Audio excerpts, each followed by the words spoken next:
G'day YouTubers, it's John Green. I'm not doing any green screen stuff, I'm just showing you something.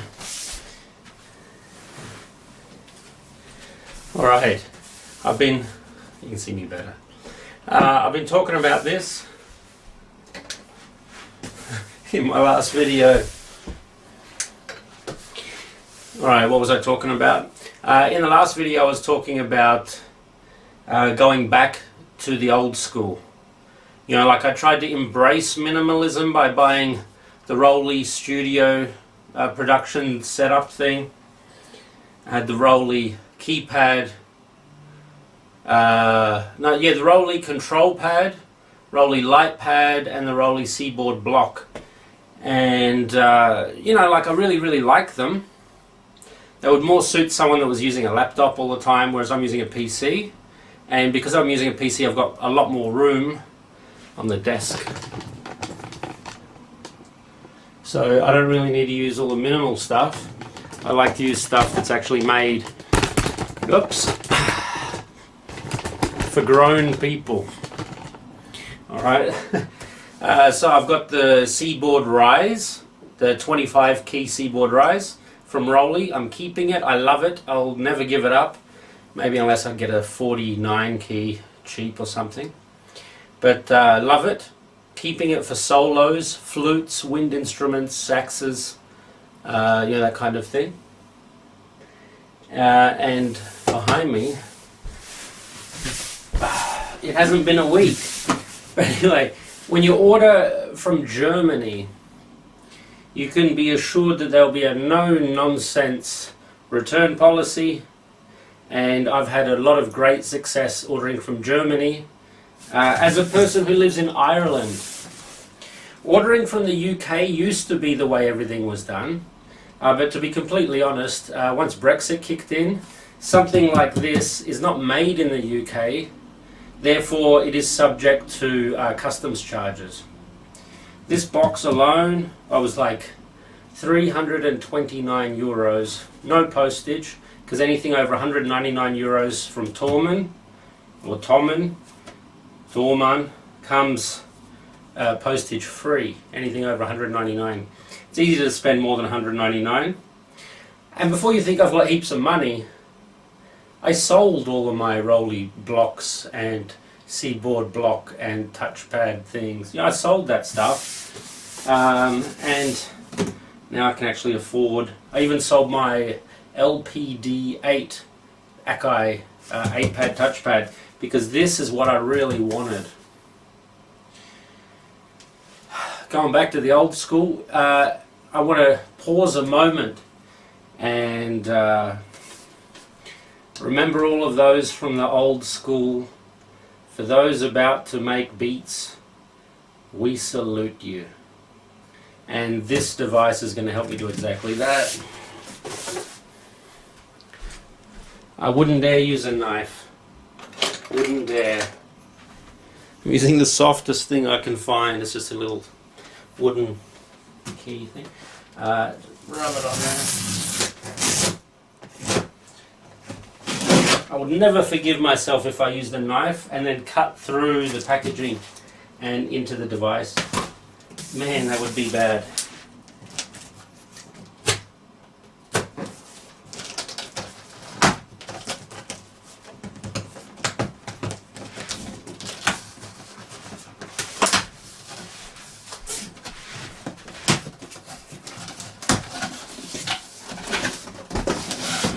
Here's the proper box. Comes with Ableton Live Lite, don't care. Hybrid 3, sounds awesome. Twist, sounds awesome. MPC Essentials, also awesome. I've got MPC Beats, which is free. MPC Beats is free software to make beats that sound like they came from an MPC device. Free. Alright.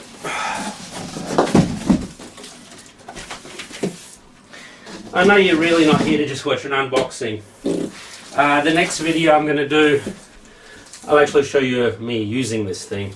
But I'm a little bit excited right now. And I find it really difficult even to make unboxing videos, especially like if it's the first time you've used the device or you've plugged it in for the very first time.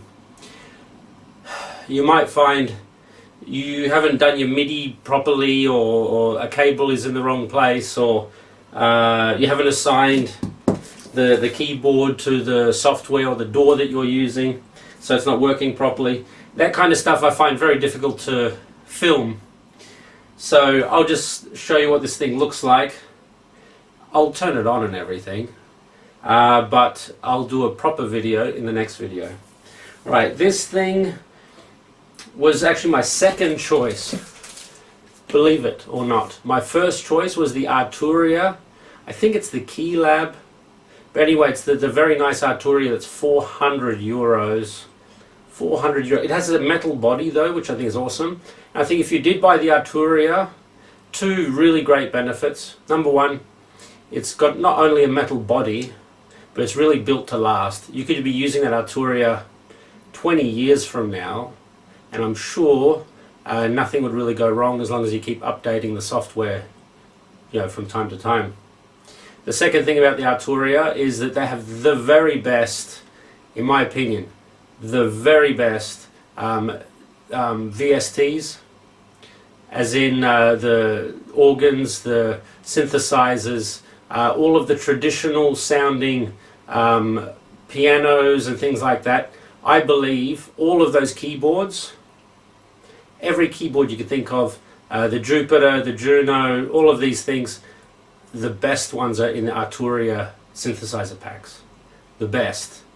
You get the exact same instruments, say like on Roland Cloud, and they're nice, they're good, until you hear the Arturia versions, which just sound richer and deeper and somehow sound like they have more bit depth than the Roland Cloud versions of the Juno and the Jupiter. So this was my second choice, because I didn't want to spend the extra $100, and I didn't want to have a keyboard for life. I didn't really like the idea of having a keyboard for life. I've got an electric piano for life, so I'll keep that thing. But this has the MPC pads, and I used to use an MPC 5000, so the MPC pads are legendary, and being able to combine that with the legendary transport of the MPC, and just adding keys to this whole thing is pretty damn exciting. I must admit, I'm excited. Alright, I'll try to open this bad boy. That's pretty good too, like a little credit card or something, to open a box without cutting it.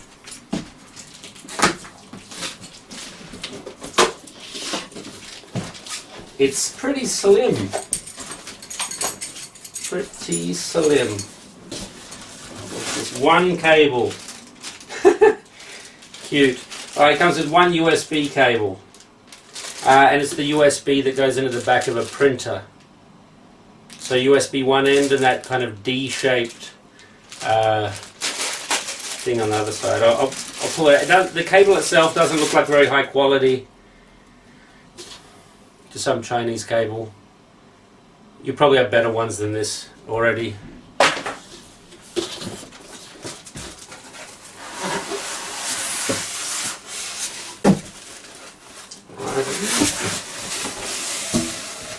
Instructions, which you know will never be read. Alright. This packaging I leave back in the box. Just check there's no transformer or power supply, which there isn't. The only thing it comes with is the one USB. Alright, now I've got to move this. Sorry guys. Righto. Safety warning: to avoid danger of suffocation. Right. There's no kids in the studio. Well, the bottom is red. The bottom is red. I don't know if that's a big deal. Yeah, but I love that colour. Check it. That's the bottom. That's the front. This is exactly what the doctor ordered. Ah, it's funny, the MPC pads are slightly smaller than on the MPC 5000 or traditional MPC sizes, but they feel quite good. Feel rubbery. In case you're wondering about connectivity, can you even see that?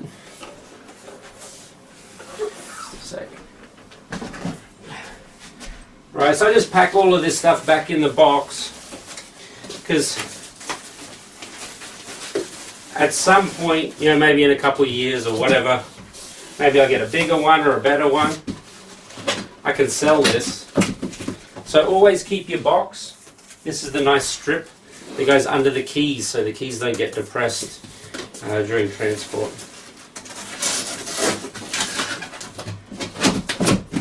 And also, your product is worth more when you have the original box.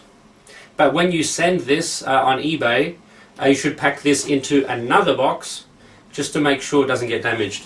Therefore, I keep the original box that they sent it to me in. Alright.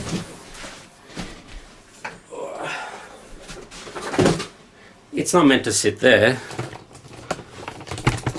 It's meant to sit here. I made a new desk.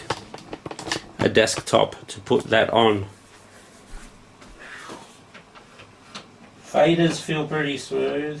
Not great, but smooth. The dials are awesome. I love the clicky MPC keys. How does that look on there? Alright. We'll plug this bad boy in. Let's set it up with Bitwig.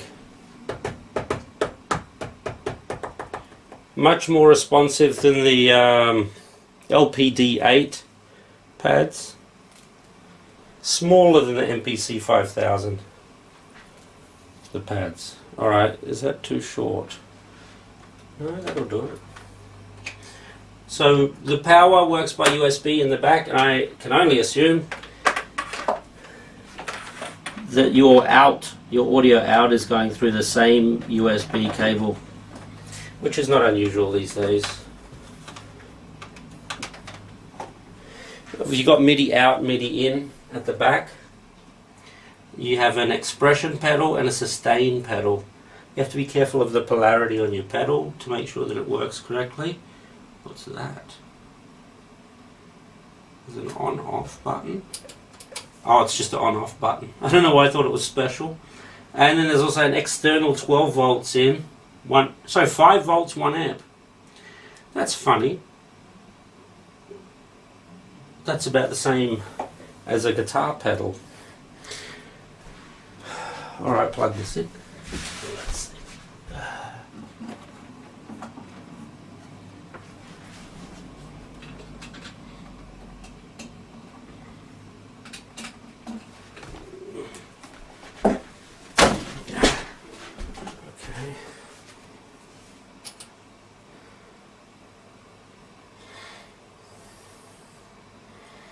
Live light, no. Let me give you a closer look.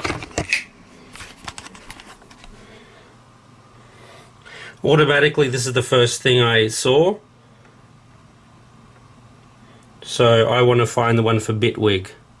Bitwig, press to enter. I think that's all you had to do. All of these controls feel exactly the same as the 505.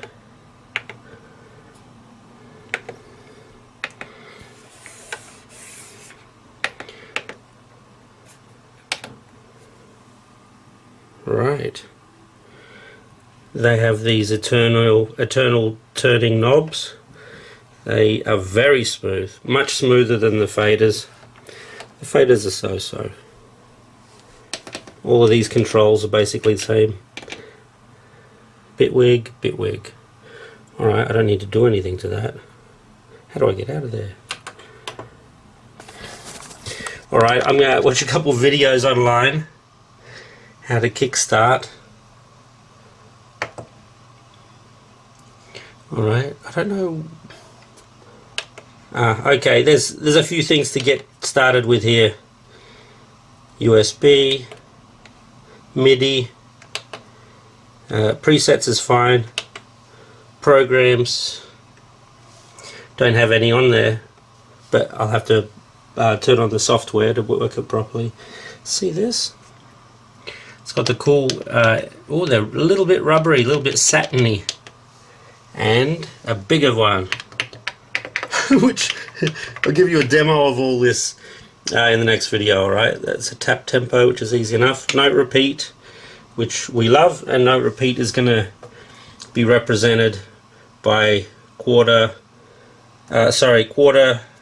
triplets, eighth triplets, 16th triplets, 32 triplets. Sorry, I went all out of focus. And arpeggiator, which is probably the main reason I bought this, because the arpeggiator can be grooved in a way to make a very funky beats. Latch, well, that goes with the arpeggiator, but we'll demonstrate that later on. Different banks, right, where all the lights and everything seem to work. The dials, I agree, they do look cheap, but they feel good. Well, that feels very good. It feels quite solid. Check out the profile on this bad boy. Very low profile. Now I can bring in my Rolly. That's the plan. That's some progress right there, my friends. Alright, so I can use the Rolly for leads and special solo type things, and I can use my MPK249 with assignable pads. Oh, they do light up. And I'll show you all of that in the next video. Righto, so I'm pretty excited. I'm pretty happy. As I am whenever I get new gear. Thing is, I did a lot of research on this, and like I said, I want to go back to the old school style of making music. I want to make hip hop and sell it on BeatStars. I know thousands of people are doing that, but I plan to have a special twist of Irish flavour on my BeatStars channel, where will be selling music, and I'm talking about hip hop beats, boom bap and things like that, but with an Irish twist, a bit of flute, bit of harp, bit of Irish chanting, and that's all going to be possible because of this new equipment. And I love the arpeggiator. I love the groove, arpeggiator, the swing that creates the groove. And now you're going to have to leave me a few hours, because I'm going to go test the hell out of this thing. I'm going to switch on Bitwig. I'm going to fire it up. Thanks for tuning in. My name's John Green, and you're watching More Bass, More Beats. This is the part that we call More Bass Workspace, because we talk about the work that we do. Alright, just one more look at this beautiful setup. God, look at that. I can check my emails and then make a funky beat all at the same time. I was tossing up whether or not to get the 61. Of course the 61 would have been longer, but there was zero difference, so there's no benefit, just more keys. There was a wider space here, slightly wider space here, there was a wider space here, but it was the same keyboard just with 61 keys and €100 more. So I ended up getting the MPK249. I'll give you a full review in the next video and show you how to use it. That's what it's all about, isn't it? Thanks for tuning in. My name's John Green. This has been More Bass, More Beats. Maybe my new slogan is, because we're in Ireland here, where where hip hop meets the sea. I was going to say where the beats meet the sea, but that doesn't flow as well. Where hip hop meets the sea, Ireland. Alright, thanks for tuning in, guys. Watch the next video too. I bet it's awesome.